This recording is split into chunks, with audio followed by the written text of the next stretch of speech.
Vamos a orar para iniciar. Padre, en el nombre de Jesús, te damos las gracias porque tú eres fiel y verdadero, porque tú eres santo y benigno. Tu misericordia y tu piedad nos ha abrazado y nos ha guiado hoy para poder bendecirte y amarte. Te damos gracias, amado Rey. Te damos gracias, amado Señor, Salvador y Príncipe y fidelidad nuestra. Guíanos, por favor, amado Padre, y socórrenos en la verdad.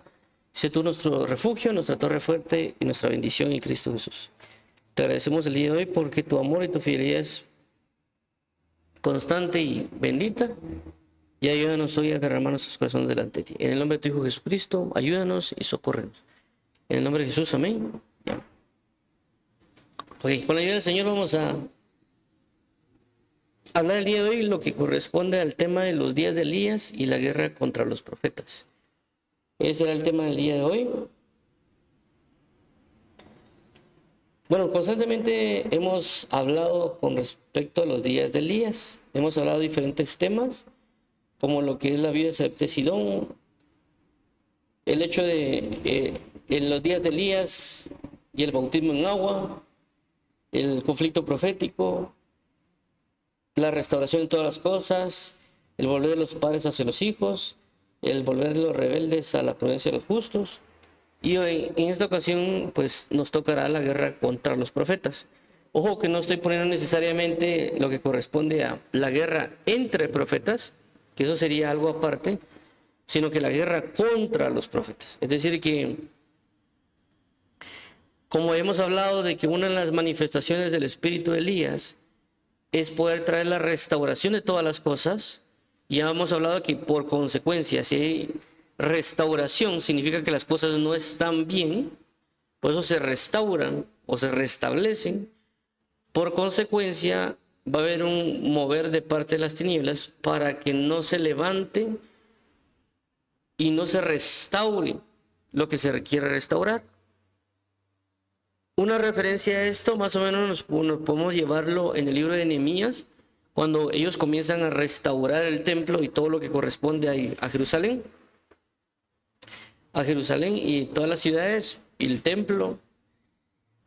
Pero prácticamente ellos se detienen por cierta cantidad de años, no recuerdo si eran 3 años, que ellos prácticamente detienen la restauración por lo que eran los conflictos del enemigo hacia ellos.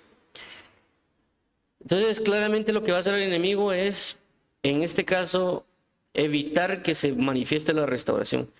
Pero para que el fluir del espíritu de Elías no se manifieste, por consecuencia van a comenzar a hacerle guerra a los profetas para que la restauración no se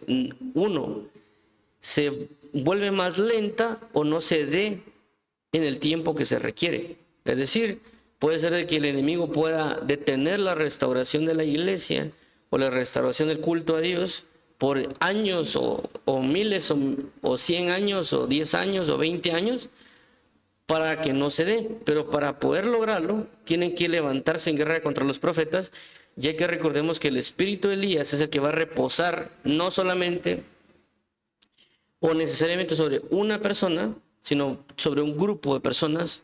Por consecuencia, el enemigo se tiene que levantar en contra para poder detenerlos. Algo similar a lo que sucede con Moisés, que prácticamente Moisés, Dios lo envía, por así mencionarlo, y él desde su nacimiento comienza a ser atacado. El faraón manda a matar a todos los niños menores de 3 años, porque sabían de que entre ellos había nacido Moisés, prácticamente las tinieblas, no tanto faraón. Y por consecuencia mandan a matar a todos los niños, pero la idea principal era poder llegar a Moisés. Entonces prácticamente en este caso, en particular con los días de Elías, el enemigo va a buscar destruir o hacer guerra contra los profetas para destruirlos, matarlos, y por consecuencia que no se dé la restauración que habla en los días de Elías. Entonces, para cimentar esto, veamos 1 Reyes 18:4, dice de la siguiente manera: porque cuando Jezabel destruía a los profetas de Jehová, Abdías tomó a 100 profetas y los escondió de 50 en 50 en cuevas y los sustentó con pan y agua. Muy bien, entonces veamos acá, esta es la cita base. Ahora veamos lo que corresponde a los días de Elías. Ese es un concepto que ya lo hemos hablado y hemos mencionado que días hace referencia a una dimensión, a una etapa, a un tiempo, a una dispensación, en lo cual ocurren ciertas características dependiendo de a quién se hace mención. En este caso en particular, Jesús es el que hace mención de Elías, pero ya hemos hablado de que también se hace mención a los días de Noé y también se hace mención a los días de Lot. Y que un concepto de la Biblia no únicamente es mencionar únicamente a Elías, sino que el concepto de días de es algo que Jesús utilizó y que también se menciona en el Antiguo Testamento, como los días de Abraham o entre los días de David, o en este caso los días de Elías. Entonces ya hemos mencionado que cuando se manifiesta este días de, acontece tanto las cosas de tinieblas como las cosas relacionadas a la luz. Como en el caso de los días de Noé, en la manifestación de que había mucha maldad en la tierra y por consecuencia Dios iba a procurar destruir toda la maldad, pero previo a eso iba a levantar un arca y en el arca pues y se iba a manifestar como la salvación, pero iba a proclamarse la salvación por medio de Noé por una gran cantidad de tiempo. De igual manera, en este caso con los días de Elías, es una manifestación del espíritu de Elías, pero porque también hay unas tinieblas manifestadas similares a lo que pasó en los días de Elías. Y por consecuencia el espíritu de Elías, es decir, las mismas acciones que se manifestaron con Elías, se van a manifestar también en luz. ¿Para qué? Para contrarrestar esto. Por eso dice la Escritura que vendrá el espíritu de Elías para restaurar todas las cosas. Entonces veamos este versículo de Lucas. Dice de la siguiente manera, 4:25. Y en verdad os digo que muchas viudas había en Israel en los días de Elías, cuando el cielo fue cerrado y por 3 años y 6 meses, y hubo una gran hambre en toda la tierra. Entonces aquí es Jesús el que menciona la frase días de Elías, y como ya mencionamos, Jesús prácticamente está hablando acerca del día del espíritu de Elías que va a ser enviado a los gentiles. Por eso habla la referencia a las viudas de Sarepta y Sidón. Ahora, con relación a los días de Elías, ya mencionamos que era la parte del fluir de tinieblas que se manifestó en los días de Elías, pero también el fluir de luz que se manifestó durante el transcurso, durante el tiempo de Elías. Ahora veamos lo que corresponde al espíritu de Elías, ya que hablamos los días de Elías, pero también el espíritu de Elías que va a ser dado, tomando en cuenta que no necesariamente Dios iba a enviar a una persona o la figura de Elías como tal físico, sino que iba a ser el espíritu de Elías.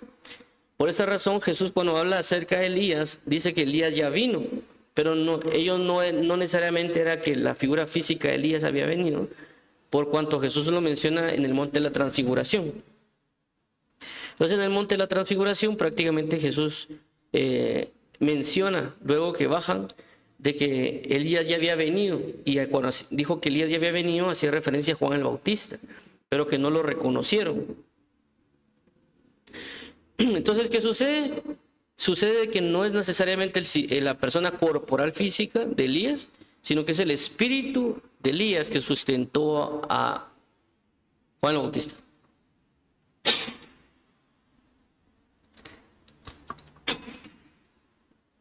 Por esta razón es de que vamos a ver un par de versículos para sustentar esto, lo que estamos hablando, de que no necesariamente es Elías físico, sino que es el espíritu que Dios va a enviar para sustentar en ese momento a Juan el Bautista, pero en este tiempo final va a ser un grupo de personas que porten el espíritu de Elías para poder restaurar el culto a Dios o la comunión con Dios, como lo menciona.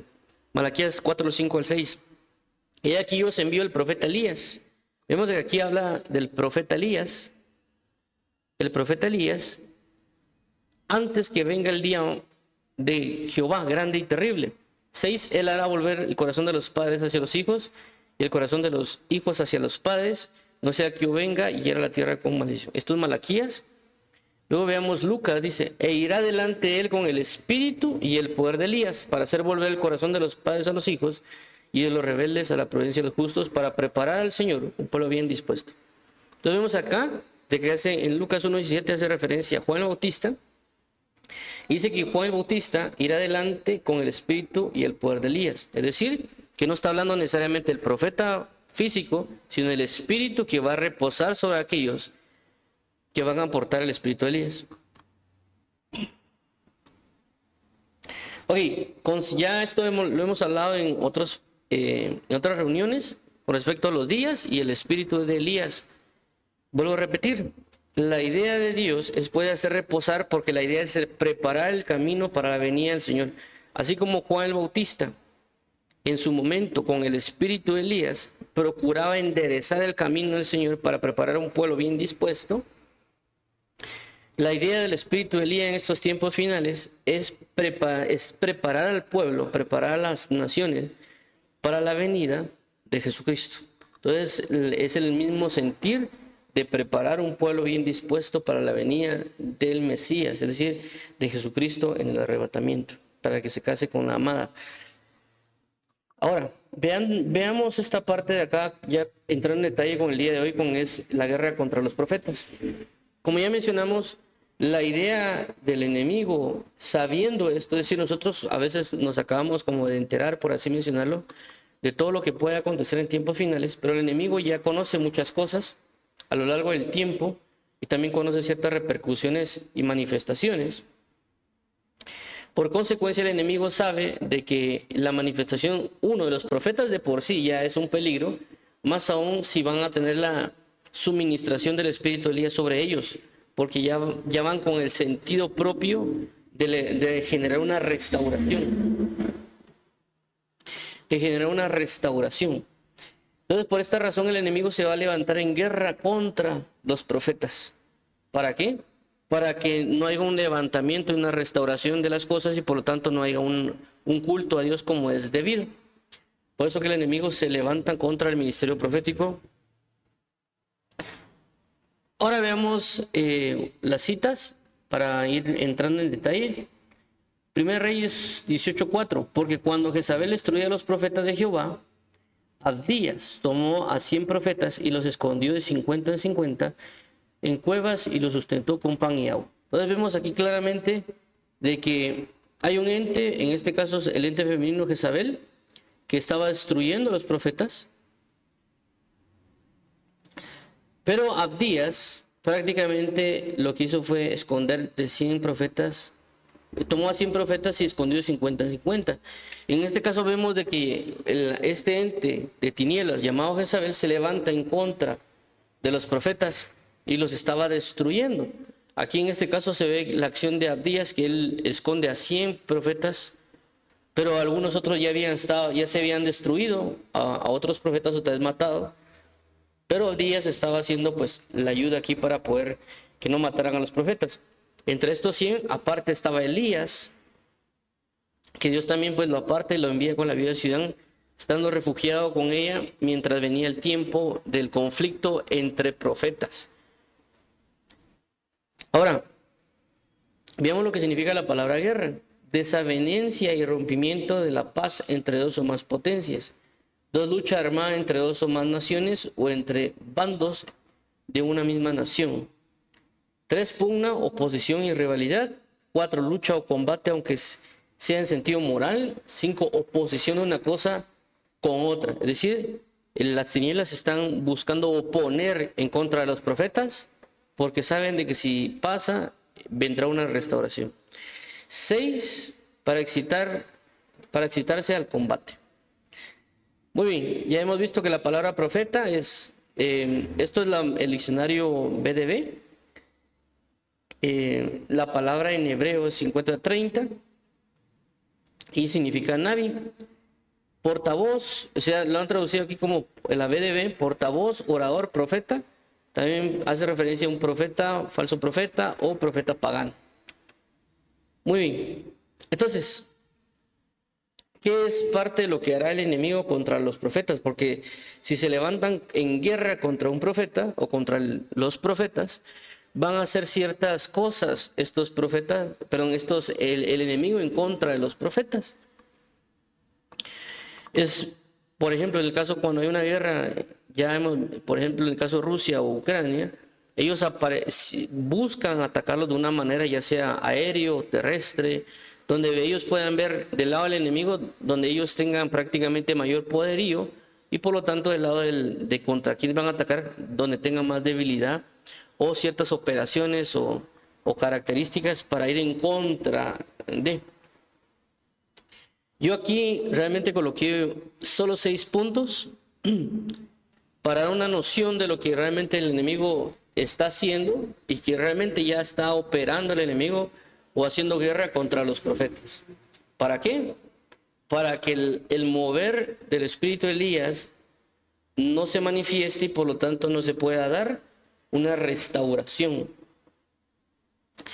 La restauración se va a dar quiera o no el enemigo, pero el punto del enemigo a veces no es tanto que se dé o no, sino el punto del enemigo a veces es retrasar las cosas, y también el punto del enemigo es llevarse la mayor cantidad de personas con él. Realmente a veces no es, el enemigo ya sabe que cuando Dios dice algo se va a cumplir, se va a manifestar, pero el enemigo va a buscar retrasar o llevarse la mayor cantidad de personas o torcer la mayor cantidad de personas para que las manifestaciones no se den. Y aquí voy a mencionar por lo menos 6 cosas que el enemigo está haciendo en contra de los profetas. Es 1, anular su existencia. 2, matarlos, que no es lo mismo anular su existencia a matarlos como tal, que eso lo vamos a explicar. 3, comprarlos. 4, deformarlos. 5, apagarlos. Y 6, suplantarlos. Entonces 6 puntos. Ojo con lo que voy a mencionar. Puede que haya más cosas. Yo lo que quiero mostrar hoy o tratar de trasladar es de que hay una operación o hay una guerra en contra de los profetas y el enemigo puede usar diversidad de cosas para ir en contra de las personas, para traer prácticamente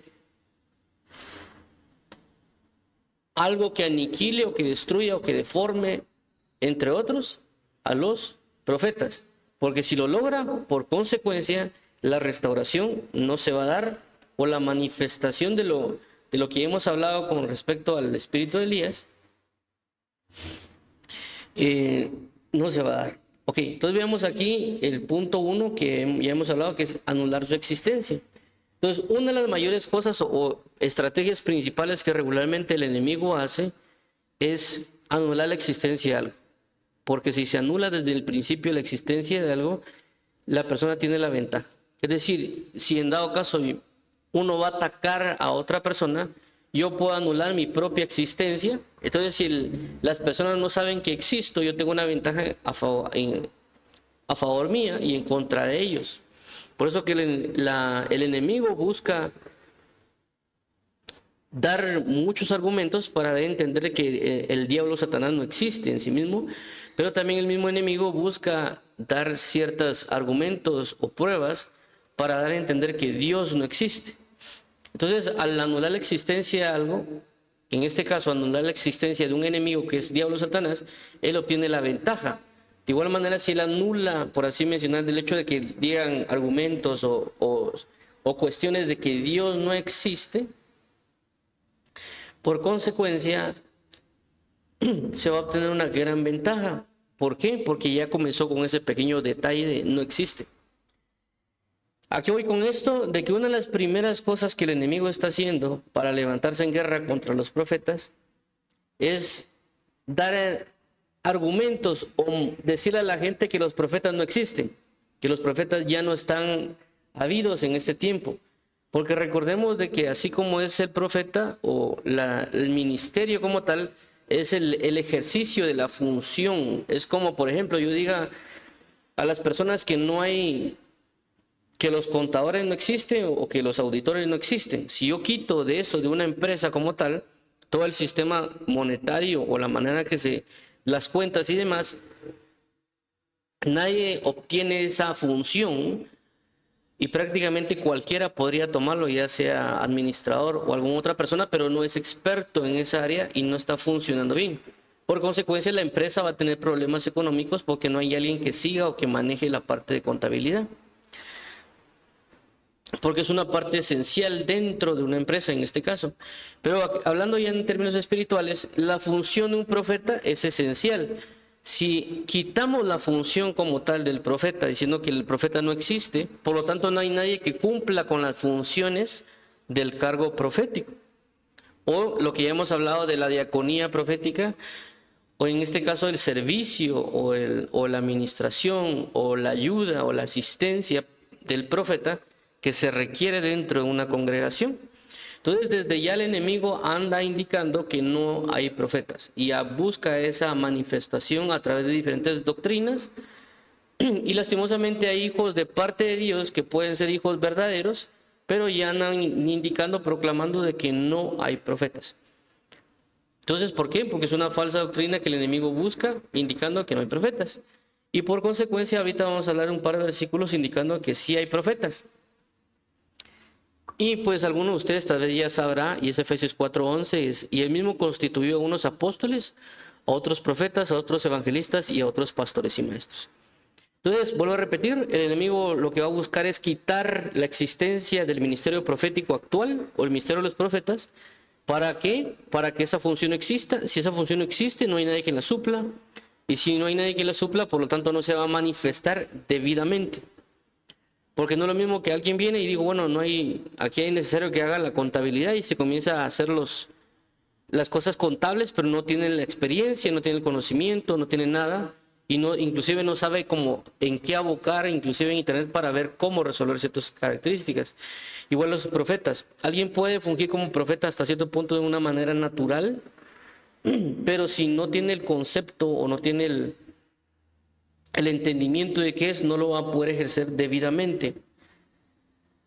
Y si en dado caso lo ejerce, puede costar mucho más a entender claramente de que alguien es profeta. Por eso cuando Dios llama a los apóstoles, claramente le dice que ellos van a ser apóstoles. Y les definió de ese momento qué es lo que tenían que hacer, para que no se desviaran en otras funciones.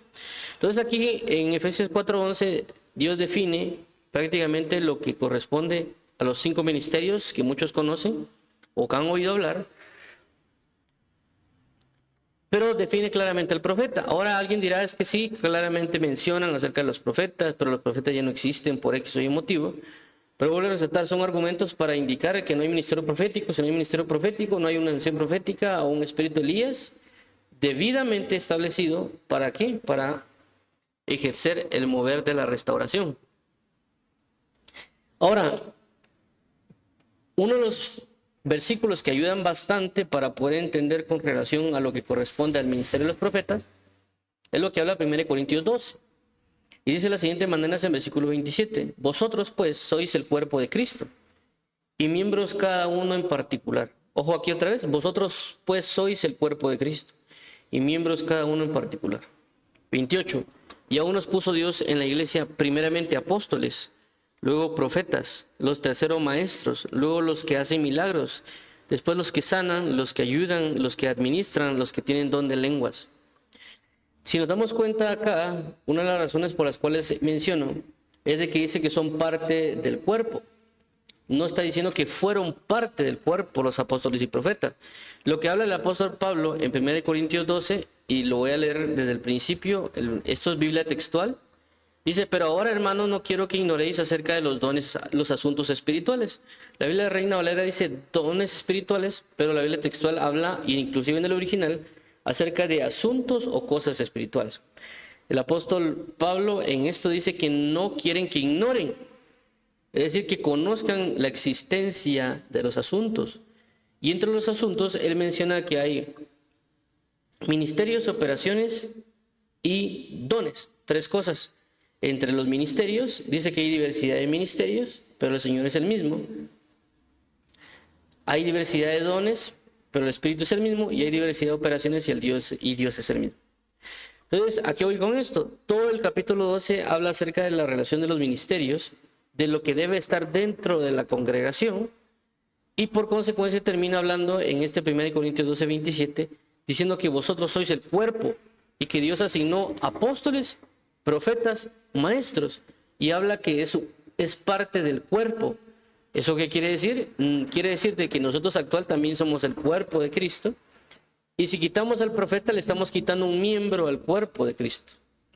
Si el profeta fuera el brazo derecho, por ejemplo, le estaríamos, al no tener profetas no tendríamos brazo derecho. Por esa razón no es posible mencionar de que los profetas o los apóstoles solo existieron en su momento. ¿Por qué? Porque el cuerpo tiene que manifestarse aún.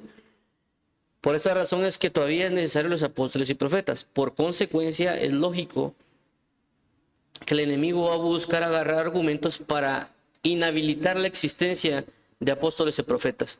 ¿Por qué? Porque si se es quitado el oficio del profeta, automáticamente la persona agarra otra línea, ya sea pastor, ya sea evangelista o maestro, según ciertas doctrinas, a veces bautistas, presbiterianas o algún otro tipo. Por consecuencia, aquel que iba a ser profeta ya no se desenvuelve como profeta, sino que ahora se desenvuelve como maestro, como pastor o como evangelista. Prácticamente él está agarrando un oficio que no le corresponde, que no debería ejercer. Entonces posiblemente tengamos profetas pastoreando cuando no tendrían que estar pastoreando. Profetas evangelizando cuando tal vez no tendrían que ejercer el oficio de evangelista. O profetas enseñando cuando no tenían que tener el oficio de maestro. Y el oficio que deberían cumplir no lo están cumpliendo. Es decir, un brazo derecho prácticamente está tomando la función de una pierna, o el brazo derecho está tomando la función del brazo izquierdo, cuando no debería ser de esa manera. Por eso menciono este pasaje de 1 Corintios 27 y 28. Entonces, si el enemigo anula la existencia del profeta, él ya obtiene la ventaja. Por eso el enemigo ha introducido doctrinas indicando de que el ministerio profético no existe. Aunque ahorita no voy a entrar en detalle o todos los argumentos necesarios por indicar por qué el ministerio profeta sí existe, aunque ya indiqué prácticamente ahorita el 1 Corintios 12 con relación a esto, porque es continuo. El mayor argumento que las personas dicen por lo cual no hay profetas es porque dice que estamos sobre el fundamento de los apóstoles y profetas, y el fundamento solo se coloca una vez. Y ese no es un argumento muy válido, porque estamos hablando de la manifestación de una casa, no solo de la doctrina. Entonces, vuelvo a repetir, aquí en el caso del cuerpo, tanto el cuerpo como una casa tienen que estar construidos en el momento. Es decir, no es como que tengamos una casa, la destruyamos y la vamos a levantar. Si nosotros completamente, espiritualmente, estamos formando el cuerpo de Cristo y también la casa espiritual. Por consecuencia, sí tenemos un fundamento en términos escriturales, pero también tenemos que tener un fundamento en términos de manifestación espiritual. Por lo tanto, los profetas y apóstoles siguen vigentes hasta el día de hoy. Tengo más fundamentos para indicarlo, parte de los profetas, pero no me detendré en esta parte. Pero es importante entender de que el enemigo va a buscar, evitar, indicar que los profetas existen para que esa función quede inhabilitada. Punto 2, matar a los profetas. Mateo 23, 34. ¿Sí? Por tanto, he aquí yo os envío profetas y sabios y escribas, y de ellos a unos mataréis y crucificaréis, y a otros azotaréis en vuestras sinagogas, y perseguiréis en ciudad en ciudad. Aquí volvemos a repetir cómo es que Jesucristo dice, yo os envío, no yo os enviaré. Perdón, no yo os envié, sino que yo os envío. Es decir, Jesús en ese momento está diciendo que Él va a continuar enviando profetas. No solo profetas, sino sabios y también escribas. En otro pasaje Jesús dice acá, y os envío profetas y apóstoles y escribas. Y ellos a unos mataréis, crucificaréis y a otros azotaréis. Claramente aquí dice que Él va a matarlos. Entonces, el hecho de matar en la Biblia va en varios aspectos, no únicamente en el sentido de matar a la persona como tal, sino que lo que el enemigo va a buscar hacer es, en cierta base, engañar a la persona para poder matarla. Porque no necesariamente es que lo van a matar literal a la persona en el sentido de que el enemigo agarra una pistola y lo va a matar, aunque se puede dar, pero la idea es de que el enemigo va a buscar abrir puertas para que el profeta o la persona que va a ser profeta peque en ciertas áreas para que lo maten, no solo una muerte física literal, en el sentido de que la persona lo pueden asesinar a causa de una desobediencia, es decir, él desobedece, agarra un camino que es indebido y lo terminan matando literalmente. Pero en otros casos lo que va a hacer el enemigo es matar a la persona, o espiritualmente o en su alma. En el sentido de espiritualmente, porque lo puede hacer pecar, y prácticamente a la hora de pecar está muerto en delitos y pecados. Y en el alma significa que el enemigo puede generarle a la persona una gran cantidad de conflictos o ataques, o que la gente lo traicione, la gente lo maldiga, y un montón de áreas, para que el alma de la persona ya no soporte, ya no aguante, y prácticamente quede inhabilitada, por así llamarlo, muerta, para que él no se desenvuelva. Entonces, por eso hay muchas personas de que tal vez han sido profetas dentro de la congregación y prácticamente los han matado. No los han matado necesariamente porque él pecó, o no los han matado porque lo dispararon, sino que a la hora de faltarles, de ir en contra de ellos con engaños, con murmuraciones, prácticamente mataron al profeta. Es decir, el profeta sigue vivo, la persona sigue viva, pero prácticamente le hicieron tanto daño a su alma. Por eso dice la Biblia, aquel que no perdona a su hermano es homicida, o aquel que no ama a su hermano, perdón, es homicida. Lo está matando al no ejercer el amor en él, sino que está ejerciendo engaño, murmuración, calumnia, mentiras, o algunas otras cuestiones que pueden ir en contra de ellos. Entonces ese es el sentido de matar a un profeta. Veamos la compra.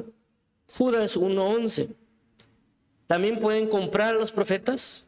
¿Por qué? Porque el enemigo les va a ofrecer algo que ellos quieren. Dice la siguiente manera en Judas 1:11. Hay de ellos porque han seguido el camino de Caín y se lanzaron por lucro en el error de Balaam y perecieron en la contradicción de Coré. Vemos acá que dice, y se lanzaron por lucro en el error de Balaam. Es decir, de que el enemigo también va a tentar a los profetas, o va a buscar que un profeta se vaya tras del lucro. Es decir, le va a ofrecer algo el enemigo a la persona, y lo va a comprar prácticamente. En este caso con Balaam, muy claramente puede ser el dinero, pero en el caso de otros puede ser de que él se vaya atrás de mujeres, o se vaya atrás tal vez a buscar algún poder. Es decir, no necesariamente él va a requerir dinero, sino que la persona puede buscar un poder. Por eso hay personas que se convierten, o profetas que tal vez terminan siendo brujos. ¿Por qué? Porque ellos quieren el poder que manifiesta ser un hechicero o un brujo, no tanto el dinero. Esto va a depender mucho de lo que la persona tiene dentro de su corazón. En el caso de Balaam sí fue el dinero, porque prácticamente le querían pagar para que maldijera al pueblo de Israel, y lo termina bendiciendo, pero de igual manera él ya había aceptado. Entonces tenemos que tener cuidado, las personas tienen que tener cuidado, los profetas, de ver la manera cómo es de que el enemigo los va a querer comprar. Recordemos otra vez que comprar no involucra necesariamente dinero, sino que también puede ser a través de diferentes tentaciones.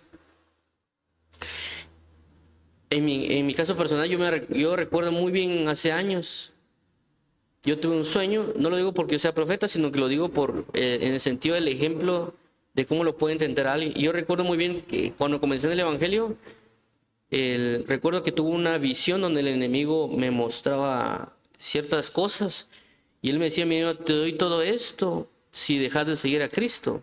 Yo en el sueño le dije que no lo quería, que yo quería era buscar a Jesús, pero me estaban ofreciendo cosas de tinieblas, y no necesariamente en ese momento fue dinero, fueron otras cosas. Entonces, a lo que voy es de que el enemigo va a intentar comprar a los profetas. Por eso la persona tiene que estar bien cimentada en Cristo, bien expuesta a las cosas y los pecados que él puede tener, exponiéndose al Señor y tratando de quitarlo para que no sea un punto de tentación para él. Recordemos que también a Jesús lo intentaron comprar cuando dijeron: te doy todos estos reinos y postrado me adorares. Y Jesús dijo: solo al Señor tu Dios adorarás y solo a él servirás. Veamos el otro punto, que es la deformación.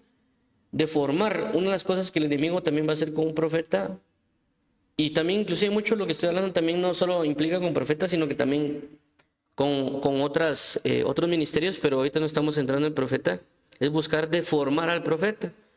Aunque voy a mencionar Gálatas 3:1 y no menciona la palabra profeta, pero dice de la siguiente manera: oh Gálatas insensatos, ¿quién os fascinó para no obedecer a la verdad, a vosotros ante cuyos ojos Jesucristo fue ya presentado claramente entre vosotros como crucificado. Entonces, ¿qué pasa? Aquí menciona algo bien importante y la carta de Gálatas decía que prácticamente Pablo les enseñó bien a Gálatas, pero los Gálatas lo que hicieron fue que se introdujo una falsa doctrina y ellos terminaron deformando la sana doctrina y ellos comenzaron a caminar en una guía incorrecta. Por eso el apóstol Pablo dice, ustedes corrían bien, ¿quién los engañó? Entonces aquí prácticamente menciona algo y la palabra fascinación va relacionado a la hechicería, o quién los hechizó, o quién los sedujo para no obedecer a la verdad. Entonces lo que pasó fue de que en este caso, en el caso de Gálatas, ellos estaban metiendo doctrina judía o judaizante y tal vez posiblemente algunas otras cosas paganas. Entonces, ¿qué pasó? La verdad del profeta que podía tenerse, el enemigo vino y trajo una hechicería, una seducción o un área para deformar al profeta. Es decir, que él estaba en una línea de verdadera obediencia y ahora ya no está siguiendo la línea de verdadera obediencia y por lo tanto comienza a traer enseñanzas de tinieblas que no son necesariamente verdaderas o correctas.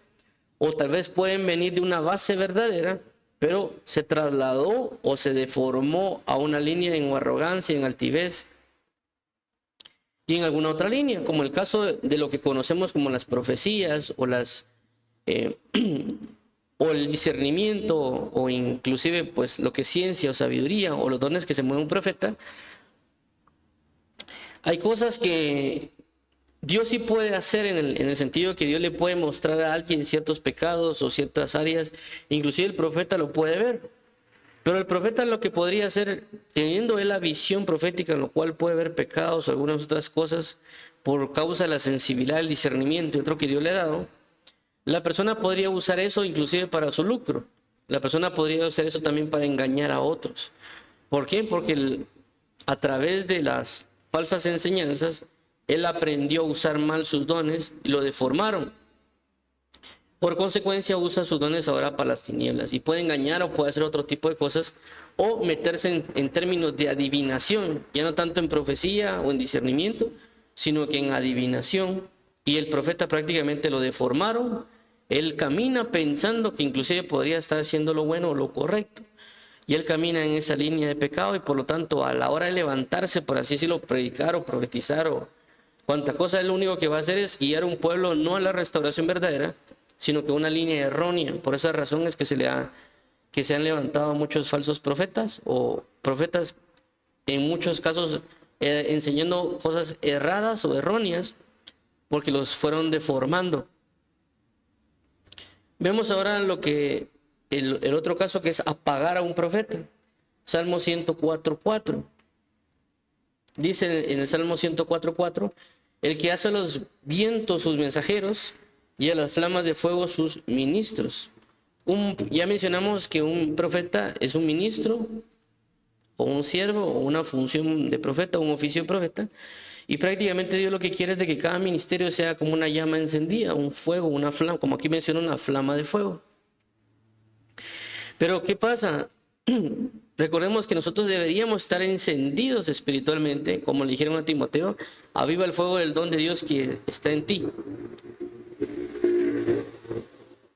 Entonces la idea es que nosotros seamos como llamas encendidas, realmente estemos ardiendo. Pero ¿qué puede pasar? Pues el enemigo puede buscar apagar la flama del profeta a través de pecados, tentaciones, a través de ataques espirituales, a través de que otros hermanos en Cristo les afecten, él no perdone y otras cosas más. Entonces la persona está prácticamente apagada, no está en la dimensión de fuego del Espíritu que debería tener. Entonces un profeta sin el fuego del Espíritu de Dios como se debería, no va a poder ejercer el fluir o la dirección que Dios necesita que tenga.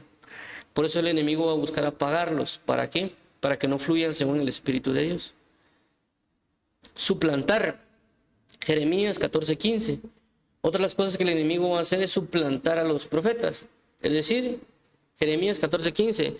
Por tanto, hace dicho Jehová sobre los profetas que profetizan en mi nombre, los cuales yo no envié, y que dicen, ni espada ni hambre habrá en esta tierra, con espada y con hambre será consumido esos profetas. Entonces, si nos damos cuenta aquí, ellos están suplantando a los verdaderos. Ellos, los falsos, se están introduciendo, se están metiendo, o inclusive los verdaderos están suplantando profecías de parte de Dios. Y por esta razón es de que inclusive el enemigo agarra esta confusión o esta suplantación para que los otros hijos de Dios no crean en los profetas.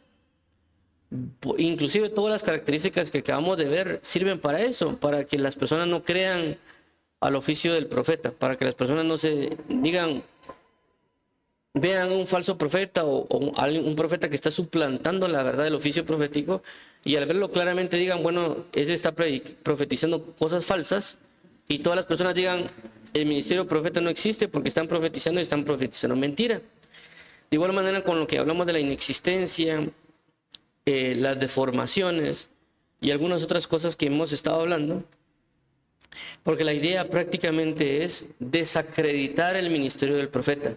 Si algo es desacreditado,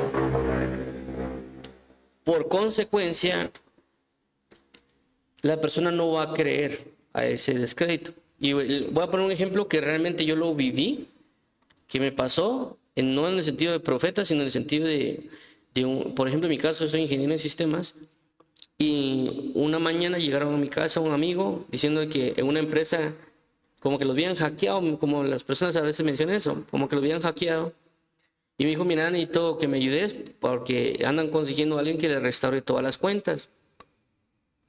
Yo le dije, está bien, vamos, y fuimos. La cuestión está de que cuando yo llegué a la empresa para poder ver la restauración de las cuentas, la persona que me atendió me dijo, yo le dije, la persona me presentó, mi amigo, como, mira, él es ingeniero de sistema, él nos viene a ayudar.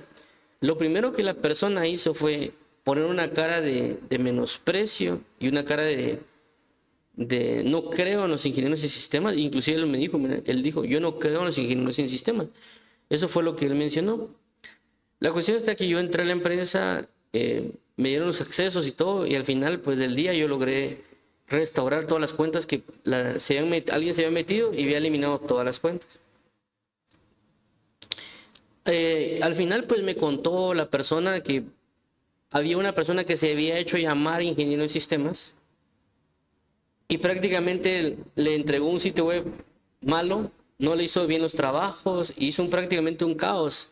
La persona diciendo que era ingeniero en sistemas. Entonces, creo que fueron 1 o 2, creo que hicieron ese tipo de cosas. Entonces, prácticamente ellos desacreditaron el nombre de lo que eran los ingenieros en sistemas, por así llamarlo. Entonces, él ya no creía en si alguien venía a decir que era ingeniero en sistemas por todo el caos que le habían ya generado a la persona. Entonces, en este caso, cuando yo llegué, presenté, solucioné y vio la persona todo lo que hice para solventar todas las cosas, entonces él ya desde ese punto comenzó a, por así llamarlo, a creer los ingenieros en sistemas. Suena un poco extraño, pero eso es algo que me pasó. Porque realmente en mi caso yo ya estaba graduado, ya tenía experiencia casi 5, tal vez 6 años trabajando en el área de ingeniería en sistemas, resolviendo diferentes problemas, proyectos, etc. A diferencia de estas personas que tal vez estaban estudiando ingeniería en sistemas, llevaban tal vez el 1º o 2º año, o tal vez ni eso, y se hacían llamar ingenieros en sistemas. Entonces ya luego la persona decía, me llamaba y me decía, mira, necesito de un ingeniero en sistemas, me decía él, haciendo referencia que me necesitaba que yo llegara a ayudarle en algo de la empresa. A lo que quiero llegar con esto, o con lo que cuento con la experiencia que tuve, era de que el enemigo a la hora de levantar suplantadores, evitar indicar que los profetas no existen, todo eso involucra para desacreditar el ministerio profético. Y no es necesariamente que la gente crea o no, sino el hecho de que al no creer en ello, no capacitan o no dan el lugar al oficio como tal para que se desenvuelva y se desarrolle. Solo el hecho de decir no existe un profeta, ya las personas que pueden estar en esa congregación no se van a referir en el sentido de que van a ir a orar, ellos le van a preguntar, mira Señor, yo soy o no soy profeta, y si Dios los llama y los marca, los va a capacitar y los va a guiar. Pero pueden pasar una persona años peleando con eso y a los 10 años se entera que él era profeta y el Señor le dice que es profeta. Entonces él ya perdió 10 años de capacitación, 10 años de formación, 10 años de muchas cosas o de preguntas de por qué tengo esta guerra, por qué tengo estas cosas que me pasan.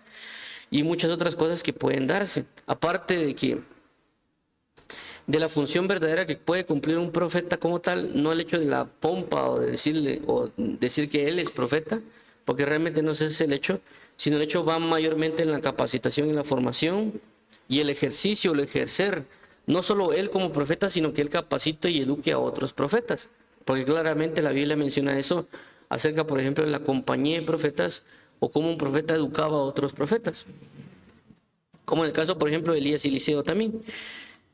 Entonces, a lo que quiero dar a entender con esto es, hay una guerra en contra de los profetas. Nosotros deberíamos ir a la Escritura y aprender bien de lo que corresponde a un profeta, no solo por el hecho de en sí del ministerio profético o el ministerio del profeta y la gran ayuda que puede causar a la congregación como tal, sino solo por el simple hecho de que Jesús también era profeta. Si nosotros conocemos a Jesús como profeta, vamos a también saber cómo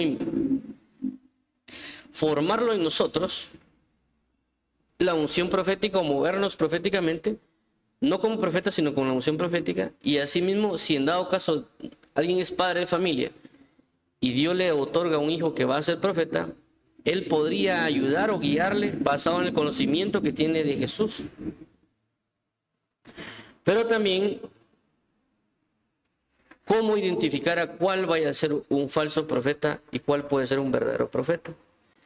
Pero vuelvo a repetir, actualmente como hay una guerra manifestada, hay una gran confusión, cada quien da sus conceptos, sus términos, algunos con el cesacionismo, algunas otras personas porque tal vez se han topado con falsos y por toparse con falsos ya no creen a ninguno que pueda venir a decir que era profeta y claramente podría tener en parte la razón. Pero ya las personas desechan completamente todo lo que corresponde a profetas solo por una sola persona que tal vez no hizo lo correcto. Y eso pasa, por eso la palabra habla del trigo y la cizaña. Pero nosotros, si inclusive alguien Dios lo mandó como profeta, o él ya sabe de alguna manera que Dios lo estableció como profeta, no ahorita, sino que en cierta manifestación, en ciertos años va a manifestarse, o Dios le va a ungir como el ministerio profético, también se debe preparar en el aspecto que ya está peleando una guerra, y entre más vas avanzando o más lo van formando como el ministerio profético que Dios lo quiere otorgar a la persona, así mismo se va a manifestar cada vez más la guerra, porque cada vez va a mostrarse o va a verse más como profeta. Por lo tanto, el enemigo va a atacar con todas las armas que tiene. En este caso, pues ya puse un par de lo que mencionamos. Pero la idea es de anunciar y estar atento. Inclusive nosotros saber si tenemos amigos o personas, como ya mencioné, que inclusive Dios le puede decir a alguien que su hijo es profeta, nosotros saber cómo prepararnos de mejor manera, cómo educar o cómo apoyar a una persona o cómo corregir o hablar a la persona, porque el punto no es solo nosotros de que yo no soy profeta, entonces miren cómo salen todos los profetas y que los maten, porque no es así, no es el sentido. Por eso miramos que aquí un Abdías que estaba apoyando al ministerio profético, estaba ayudando para que no los mataran. Entonces nosotros, de alguna manera, independientemente del tipo de ministerio que se manifieste, o ya sea que seamos diáconos, ancianos, o inclusive la misma iglesia del Señor Jesucristo, apoyar el ministerio profético según lo que Dios necesite, para apoyarlos en esta guerra que ellos están teniendo o van a tener, o ya se están librando, para que puedan manifestarse o puedan establecer bien el oficio profético, para que puedan restaurar la iglesia de nuestro Señor Jesucristo. Y para que no hayan desvíos, no hayan prácticamente profecías erradas y algún otro tipo de cosas dentro de nuestra misma congregación. Por lo tanto, yo hago un llamado para que nosotros nos pongamos en la brecha, tanto en oración, en recurso o en aprendizaje de la palabra, para poder encaminar a ciertas personas según lo que Dios nos pueda brindar. En este caso, como ya mencionamos, Abdías, que fue de apoyo a los 100 profetas, o en el caso de la viuda de Sarepta de Sidón, que ella tal vez no era ni profeta, ni ministro, ni nada, ella prácticamente era una gentil, pero ella estuvo prácticamente ayudando al profeta Elías, dándole de comer, dándole un lugar donde vivir, por así llamarlo, y que ella atendió la voz de Dios que dijo, ay, ve, ayuda a tal profeta. en este caso a Elías. Por eso dice, a Elías le dijo, yo ya he hablado con una mujer para que te dé de comer. Entonces nosotros, nuestra disposición como tal, tal vez no seamos profetas, por así llamarlo, pero sí podemos ayudar al ministerio profético de diferentes maneras. Todo va a depender de lo que tengamos en Cristo Jesús y lo que Dios quiere usarnos para apoyar a los demás. Pero si nosotros ya hemos sido engañados que no hay profetas, nosotros automáticamente vamos a setearnos en meternos en la guerra, decir que no hay profetas, y automáticamente vamos a atacar, vamos a destruir. O otra característica, en contra de los profetas por no entender que el ministerio profético está activo o el oficio profético, el oficio de profeta está activo. Por esa razón vamos a meternos en el área de las tinieblas para atacar prácticamente a lo que es luz. Por eso es imperativo o es necesario que nosotros vayamos a orar a Dios y le preguntemos, no necesariamente que vayamos a ver a predicadores o agarremos ahí la Biblia a medio verla para decir que no hay profetas, sino realmente ir con Dios, porque recordemos que el que revela las cosas es Dios. Alguien dirá, es que está en la palabra. Sí está en la palabra, pero recordemos que nosotros no somos a veces muy certeros o muy hábiles en las cosas por mucho conocimiento griego o hebreo o algún otro conocimiento que tengamos. Eso pasó en el tiempo de Jesús, cuando estaban los fariseos y los escribas. Los fariseos sabían que Jesucristo iba a venir a bautizar, pero no sabía que iban a venir a bautizar en Espíritu Santo. Es decir, que su revelación estaba a medias. También ellos no identificaban, los fariseos, a Juan el Bautista. Tampoco identificaron inclusive a Jesús, por mucho conocimiento que ellos podían obtener, como inclusive el caso de Pablo.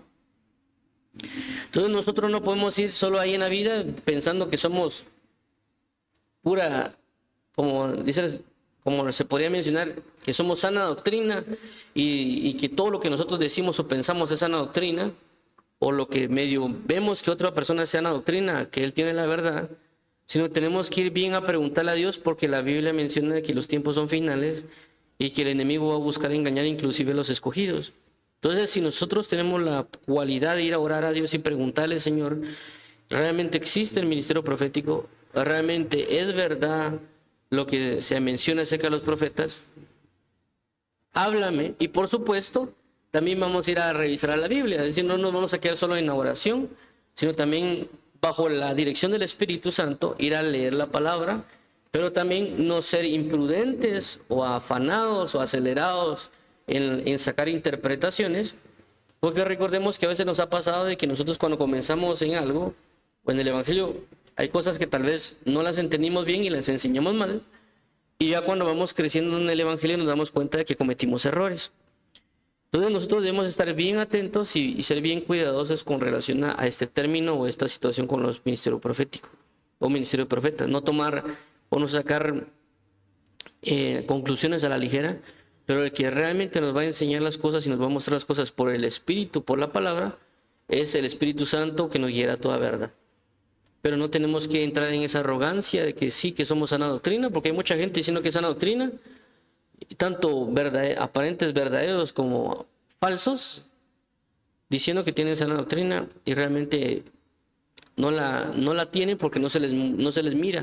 Es decir, el hecho no es decir que los fariseos tenían sana doctrina, pero no vivían la sana doctrina. Por eso Jesucristo dijo, oigan lo que ellos dicen, porque todo lo que dicen tienen razón, pero no hagan lo que ellos hacen. Entonces la gente puede decir que tiene sana doctrina, pero no manifiesta la sana doctrina. La gente puede decir que tiene sana doctrina y estar predicando cosas falsas. No estábamos hablando necesariamente de gente que es falsa, predicando falsedades, sino que gente que dice que es verdadera y que hasta cierto punto se le puede ver algo de verdadero, pero aún así puede estar predicando falsa doctrina.